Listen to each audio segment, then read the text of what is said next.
اگر تکالیف آنے کے باوجود اللہ کی طرف رجوع کر رہا ہے اور دعا کر رہا ہے کہ یا اللہ میں کمزور ہوں، اس تکلیف کو برداشت نہیں کر سکتا،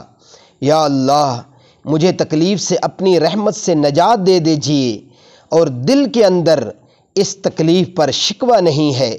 اور اس تکلیف کا احساس تو کر رہا ہے، رو بھی رہا ہے، رنج اور غم کا اظہار بھی کر رہا ہے، لیکن اللہ کی طرف رجوع کر رہا ہے، پہلے سے زیادہ نمازیں پڑھ رہا ہے، پہلے سے زیادہ اللہ سے دعائیں مانگ رہا ہے، تو یہ اس بات کی علامت ہے کہ یہ تکلیف اللہ تعالیٰ کی طرف سے بطور ترقی درجات اور اجر و ثواب کا باعث ہے، اور یہ تکلیف بھی اس کے لیے رحمت ہے، اور یہ اس انسان کے ساتھ اللہ کی محبت کی دلیل اور علامت ہے۔